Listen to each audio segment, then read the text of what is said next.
So hello and welcome to Bong pen PC, আবার একটা Indian ফুটবলের ভিডিওতে প্রত্যেককে ওয়েলকাম। বেশ কিছু বিষয় রয়েছে, শেয়ার করবো, ছোটো ছোটো করে বলবো, খুব ডিটেলসে বেশি কিছু বলার নেই। একটা বড় ব্যাপার রয়েছে, সারাদিনে অনেকেই জানতে পেরেছে যে সুনীল ছেত্রী তিনি কিন্তু রিটায়ারমেন্ট নিচ্ছেন ন্যাশনাল টিম থেকে।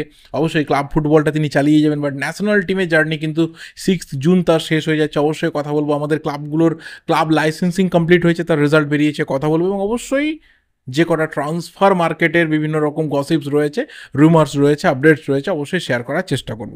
দেখো, ফার্স্ট অফ অল যদি ক্লাব লাইসেন্সিংয়ের কথা বলি, তাহলে ক্লাব লাইসেন্সিং আমাদের দেশে কখনোই খুব একটা সিরিয়াস ম্যাটার ছিল না, এবং এখনও অবধি নেই। যারা ক্লাব লাইসেন্সে ফেল করেছে, মানে কেরালা, ওড়িশা, হায়দ্রাবাদ আর জামশেদপুর, তারা কিন্তু এক্সামশন পেয়ে যাবে। 7 দিনের মধ্যে অ্যাপ্লাই করতে হবে, কিন্তু কেন ফেল করলো হায়দ্রাবাদ বাদে বাকিরা, সেটা অবশ্যই পরীক্ষা নিরীক্ষার ব্যাপার থাকবে। বাকি যে একটা মাত্র টিম প্রিমিয়ার ওয়ানের ক্লাব লাইসেন্সিং সমস্ত ক্রাইটেরিয়াকে ফুলফিল করে পেয়েছে, সেটা হচ্ছে পাঞ্জাব এফসি, যাদের কোনো রকম খুঁত নেই। আর বাকি 8টা টিম রয়েছে যারা স্যাংশনের ভিত্তিতে কিন্তু লাইসেন্স পেয়েছে, প্রিমিয়ার ওয়ান লাইসেন্সই পেয়েছে, যার মধ্যে আমাদের কলকাতা থেকে 3 বড় প্রধান রয়েছে, এবং তার পাশাপাশি মুম্বাই, চেন্নাই, গোয়া রয়েছে, বেঙ্গালুরু রয়েছে, নর্থ ইস্ট রয়েছে, তারাও কিন্তু লাইসেন্সিং কমপ্লিট করতে পেরেছে।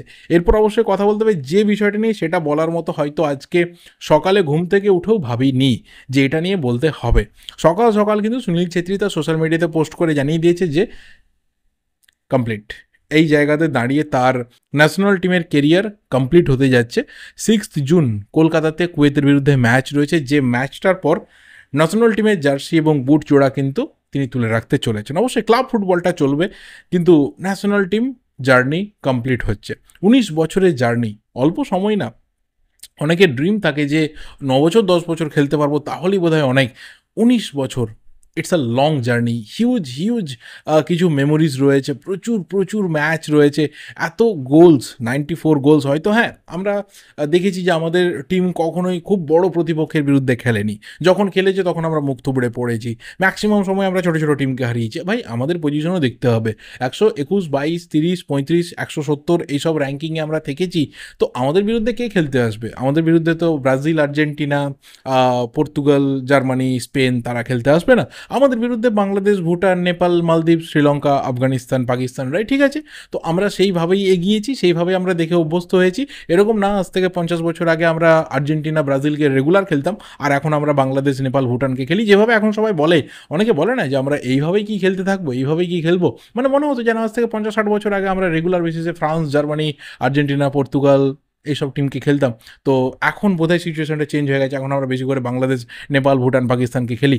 সিচুয়েশন কিচ্ছু চেঞ্জ হয়নি, আগেও আমাদের যেরকম ছিল এখনও তেমন হয়। বাট হ্যাঁ, একটা সময় আমরা অবশ্যই ভালো ছিলাম, দেশ আমাদের অনেক ওপরের দিকে ছিল, আমাদেরকে অনেকে অনেক হাই র্যাঙ্কিংয়ে, হাই রেটিংয়ে রাখতো। সেখান থেকে হয়তো আমরা নিচে নেমেছি, কারণ তখন বহু দেশ তারা যুদ্ধ বিধ্বস্ত, তারা আস্তে আস্তে ঘুরে দাঁড়াচ্ছে, খাবার পয়সা নেই তো তারা ফুটবল খেলবে কী করে।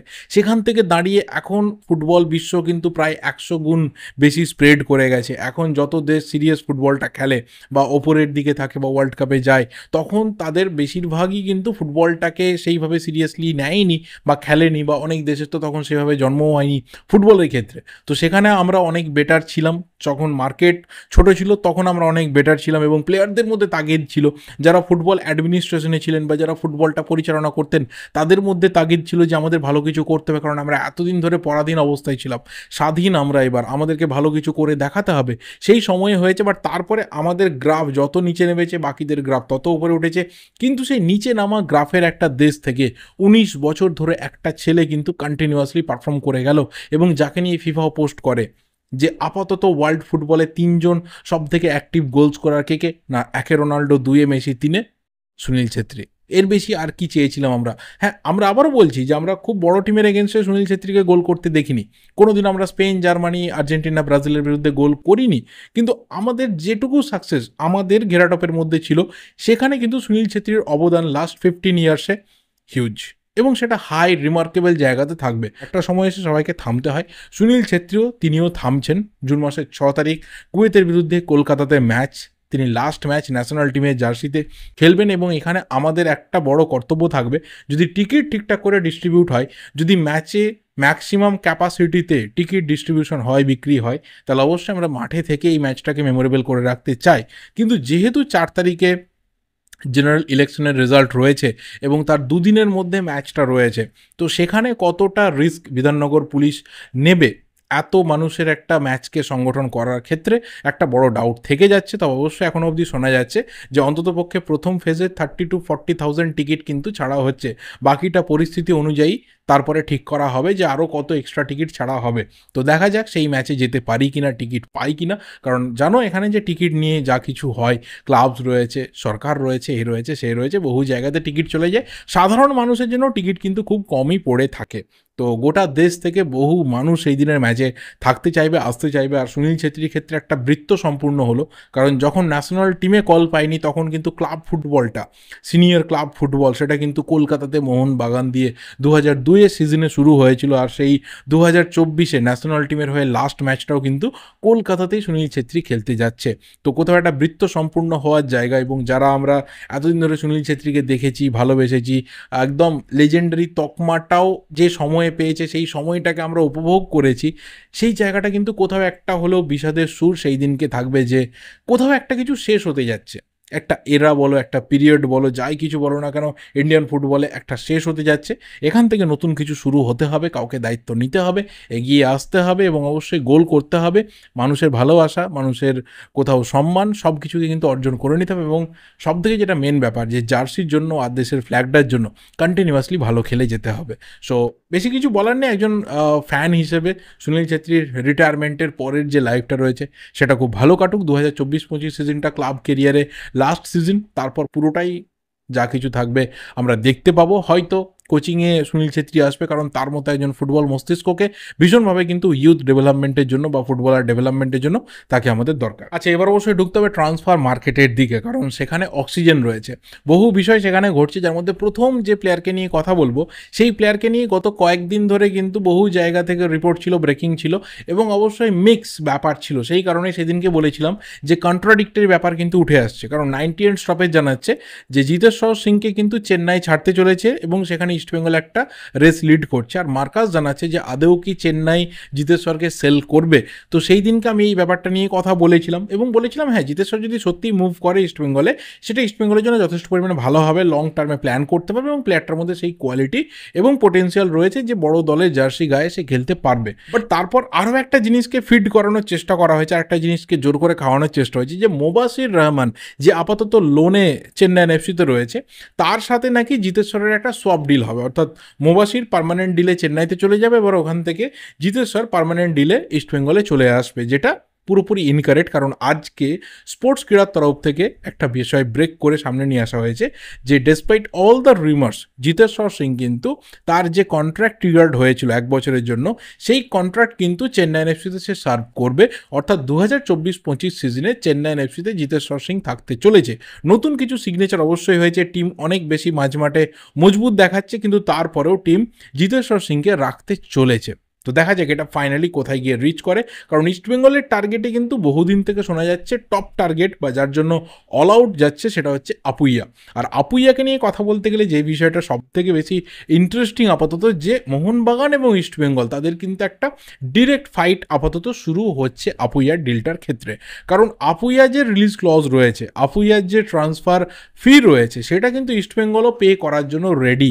এবং যেদিনকে আমি প্রথম আপুইয়াকে নিয়ে কথা বলেছিলাম, যেদিনকে ইস্টবেঙ্গলের সাথে রিউমার ছিল, সেই দিনকেই বলেছিলাম যে এই যে রিসেন্ট টাইমে East Bengal break the bank signature করায়নি, ইস্টবেঙ্গল এই যে একটা বড় ট্রান্সফার ফি দিয়ে প্লেয়ার তোলেনি, ইস্টবেঙ্গল ন্যাশনাল টিমের বড় প্লেয়ারকে নিয়ে আসেনি, এটা কোথাও এখনও অবধি বহু মানুষে বিশ্বাস করতে পারছে না যে ইস্টবেঙ্গলও একটা বিগ সিগনেচার করাতে পারে। অনেকে বহুদিন ধরে অনেক নাম ছড়িয়েছে, কিন্তু যখন একটা স্ট্রং ব্যাপার উঠে আসে না, তখন সেটা নিয়ে সবাই কথা বলে, বা অনেকে যারা অথেন্টিক আপডেট দেয় তারা বলে যে না, আমাকে ওয়েট করতে হবে, পেশেন্স ইজ দ্য বেস্ট কি। এখানে তোমাকে ওয়েটটা করতে হবে, পেশেন্সটা রাখতে হবে। এবং সেই জায়গাটা যখন ইস্টবেঙ্গল কমপ্লিট করতে পারবে, যে একটা বড় সিগনেচার করানো, একটা ব্রেক দ্য ব্যাংক সিগনেচার করানো, এবং একটা কোথাও এমন সিগনেচার যে সিগনেচারটা এই লাস্ট 4টে সিজনে কিন্তু হয়নি এই লেভেলের, সেটা যদি আপুইয়া হয় তাহলে কিন্তু সিচুয়েশন অনেক বদলে যেতে পারে। এরপরে মানুষ বিশ্বাস করতে পারে যে হ্যাঁ, ইস্টবেঙ্গলও বড় সিগনেচার করাতে পারে। কিন্তু যখন ইস্টবেঙ্গল এই জায়গাটা যাওয়ার জন্য অল আউট চলে গেছে, মানে ট্রান্সফার ফিটা দেওয়ার জন্য অল আউট চলে গেছে, মোহনবাগান সেই জায়গাতে ধীরে সুস্থে বসে থাকার মতো নয়। কারণ এই ক্ষেত্রে মোহনবাগান কর্তা বা মোহনবাগান গ্রুপ অফ ডিরেক্টরসের একজন ডিরেক্টর, তিনি কিন্তু জানাচ্ছেন যে যদি আপুইয়াকে তোলার জন্য মুম্বাইয়ের সাথে মোহনবাগান ফাইটে যায়, তাহলে সেই ক্ষেত্রে আপুইয়া কিন্তু মোহনবাগানেই আসবে। একজন জোর দিয়ে এই কথা যখন বলছেন তাহলে বুঝতে হবে যে ফরমাল যে অফার রিচ করার কথা আজ থেকে 2-3 দিন আগে বলেছিলাম, সেই অফার এই মুহূর্তে রিচ করে গেছে। মোহনবাগান সব কিছু পে করার জন্য এই মুহূর্তে রেডি রয়েছে। এবার শুধুমাত্র বলটা আপুইয়ার কোর্টে, যে সে কোন ক্লাবের প্রস্তাবকে অ্যাকসেপ্ট করছে, কোন ক্লাবের অফার তার কাছে বেস্ট রয়েছে। কারণ এখানে স্যালারি রয়েছে, গেম টাইম রয়েছে, আদার ফ্যাসিলিটিস রয়েছে, সব কিছু রয়েছে। এবার যদি আমি এখানে একটা ছোট্ট করে অ্যানালিটিক্যাল ডিসকাশন করি, তাহলে একটা জিনিস ঠিক কথা, যে মোহনবাগানে এই মুহূর্তে যা ভালো মিডফিল্ডারের সংখ্যা রয়েছে, সেই জায়গাতে ইস্টবেঙ্গলে যদি আপুইয়ার মতো প্লেয়ার আসে, তাহলে হয়তো গেম টাইমটা অনেক বেশি পাবে। এটা সত্যি কথা, এই নিয়ে কোথাও কোনো রকম দ্বন্দ্ব নেই, এটা বহু মোহনবাগান সমর্থকও কিন্তু বিশ্বাস করবে। কারণ অনিরুদ্ধ থাপার মতো প্লেয়ার রয়েছে, দীপক টাংরি, আমি জানি card prone player, but still যদি ওকে একটু গাইড করা যায়, এতটা কার্ড হয়তো ও খাবে না, সেই প্লেয়ার রয়েছে। এবং আমার অন্ততপক্ষে ওয়ান অফ দ্য ফেভারিটস এই সিজনে উঠে আসা প্লেয়ার অভিষেক সূর্যবংশী রয়েছে। তো সেই জায়গাতে আপুইয়া যদি ঢোকে, ও জানবে যে আমাকে কিন্তু কন্টিনিউয়াসলি পারফর্ম করতে হবে, কারণ আমাকে রিপ্লেস করে দেওয়ার মতো প্লেয়ার ভর্তি রয়েছে।